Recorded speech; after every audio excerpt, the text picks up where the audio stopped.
Let's talk about competitive in Pokemon Sword and Shield. So this video is a follow-up to the live stream that I did last month, where I worked with people to figure out what they wanted to get into competitive Pokemon, or the information they needed to get back into competitive Pokemon, because it's probably been a few years since a lot of people have picked up Pokemon with the intent to play competitive. Now, I won't fault you on that for Pokemon Sun and Moon and Ultra Sun, Ultra Moon, but I will fault you for Let's Go, because Let's Go was the most accessible Pokemon game that we had competitively since really ever, and the actual balance and competitive battling inside of it was amazing, but people really just slept on Pokemon Let's Go.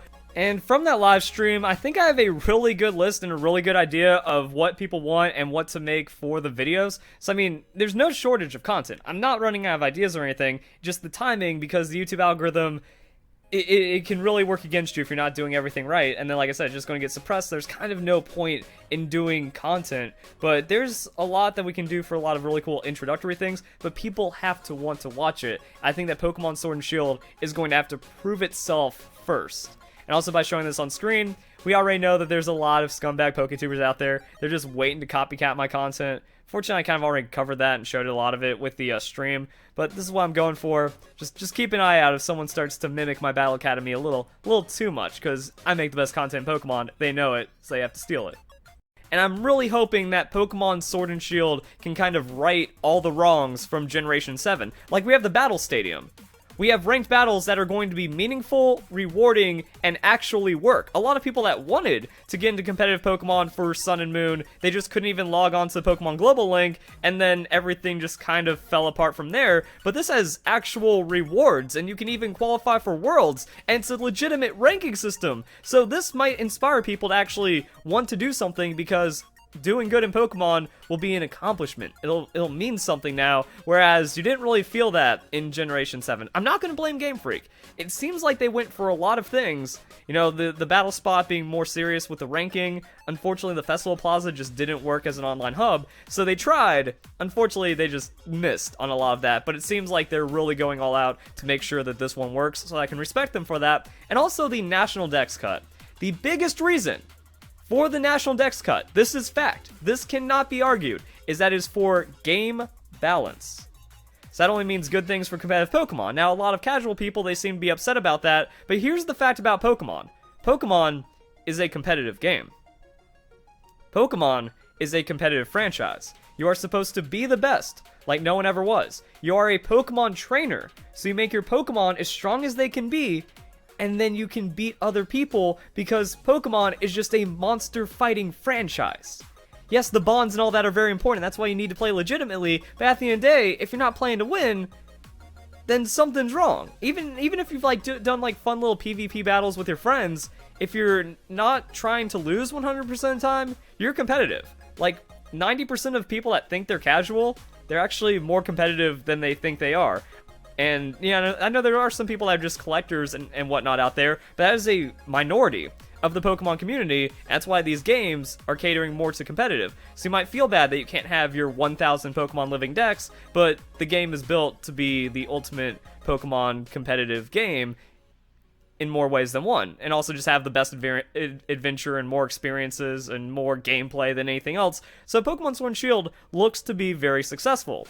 That's kind of like my build-up. I'm happy for it. However, do want to make some announcements though, because depending on how this video does, not this video, but this is going to be similar to what I said in this video, depending on how the video you're watching right now does, is going to determine how I release the Battle Academy. That if for some reason people are ready to get into competitive Pokemon Sword and Shield, they are fired up and it's just going to pop off, guides are going to start coming out ASAP. But if this video underperforms, as recent videos about competitive Pokemon have, then I'm going to wait until a Pokemon Sword and Shield comes out. So I did this, my first Ultra Sun, Ultra Moon battle in over a year.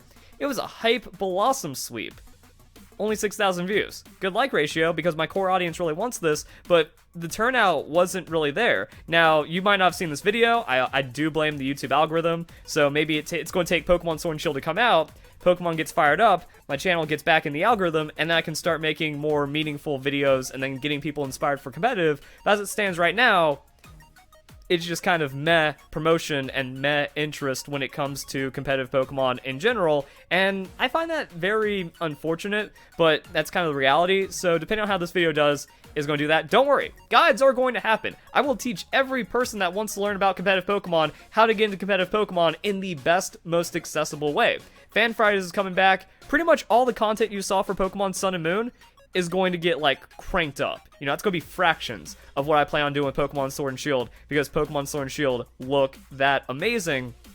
But another thing that made me kind of lose confidence is that when I was doing the Pokemon Showdown coverage, as well as this, you can change natures in Pokemon Sword and Shield. That we had an interview about competitive Pokemon, but all the other interviews, you know, those just did way better. The National Dex update, the 18 Gems, the huge interview, all of that did better. So what it tells me is that even most of my audience, they don't care about competitive battling. They'll care about me. They'll care about like other information in Pokemon. They care about Pokemon Sword and Shield, just not so much about competitive Pokemon, because that has really been lost in the community. We've seen fire in the competitive Pokemon community when X and Y came out, before Pokemon Sun and Moon came out, interestingly enough, and people wanted to play it. But now there's so much entitlement, now there's just so much belief in all of this fake stuff, that people would rather see coverage of a fake, made-up leak that has no valid or credible information whatsoever than an actual news update about Pokemon Sword and Shield. There's something very wrong and broken with Pokemon community. People are over-reliant on hacking the game, cheating the game, randomizers and stuff like that. So the Pokemon community has become very distant from core Pokemon, and also very toxic towards vanilla Pokemon stuff, which is very, very sad to see. And I've been watching this happen over the last couple of years, and we also saw this Pokemon Showdown. I just covered the fact that Kotaku covering Pokemon Showdown mainstreams it, and like we've seen with many fan projects, it puts it at risk of getting shut down. I got botted and brigaded for just covering news.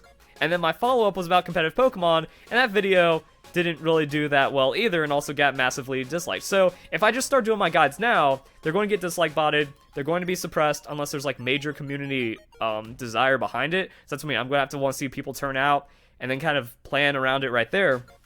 So if that doesn't happen, then yeah, the videos get suppressed, my guides are out there, I already spent the time making them, but no one's going to get into Pokemon off of them. Pokemon Sword and Shield comes out, that gets suppressed by all the new content, new guides, and then nothing happened. So we're gonna have to see this. Like, my hope is that my competitive guides, or my competitive introduction, the Battle Academy, as I'm calling it, that would kind of create the spark, light the Pokemon community. But as we've seen, the Pokemon community is kind of impossible to ignite right now because it's just so toxic and split. With Bring Back National Dex, the favor of hacking and cheating, just a lot of the reasonable players and rational players kind of falling out of the community. You know, one reason why my viewership is down is not because I've turned anyone away from my channel, it's because I have a more mature audience. I try to target the more cerebral players. I try to target the more mature, realistic, legitimate people in the Pokemon community, and we are a dying breed. And a lot of people, they don't really find the point in playing with it. You know, Pokemon Sun and Moon was hacked and had PKHex working before the game came out, and had millions of copies pirated. So legitimate players are like, what's the point with that? And then also, kind of like I said earlier, the competitive itself was also a mess and just not worth it. Like, it just didn't function on top of having hacking and on top of having an unbalanced scene. Pokemon Sword and Shield looks to fix all of that.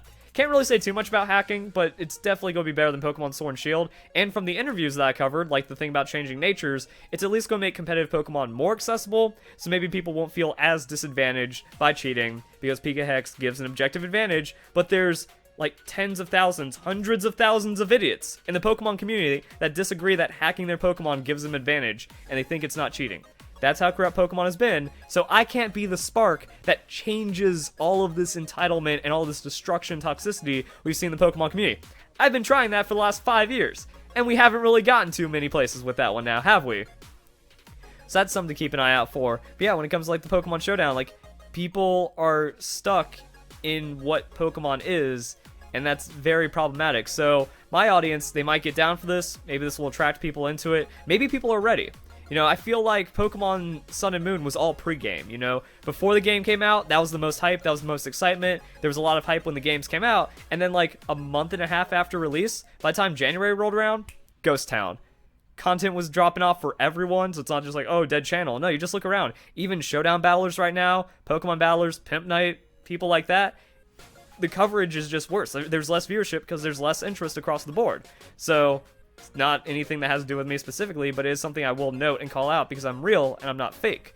I don't hack, like people I've mentioned. So because of that, there's a lot of weird things going on, and those people have fallen out of the community because there's no point supporting it. They'll go into other games because Pokemon isn't the only game out there, and a lot of them have just grown up. Like, I've gotten back in contact with a lot of people that have, like, been with my channel over the years. They're like, yeah, I just don't play as much anymore. Like, why? Did I say something that offended you? Did my content go downhill? It's like, no, not because of you. I have, like, a fiance now, and then I'm a manager at my work, and I don't have any time for this. I'd rather play Apex Legends or, God forbid, Fortnite, but that's some of the response I've gotten, that Fortnite is a more appealing option now than Pokemon. But also we have to look at the new audience coming in. The new audience coming in is more spoiled, more entitled, more Zoomer and wrecked by 2019 culture, and they're the ones that want all the handouts. They're the ones that want Pokemon Showdown to not be shut down, and they're the ones that want to hack and just have everything handed out to them for free, and they're the ones that think that Bring Back National Dex has any valid arguments whatsoever.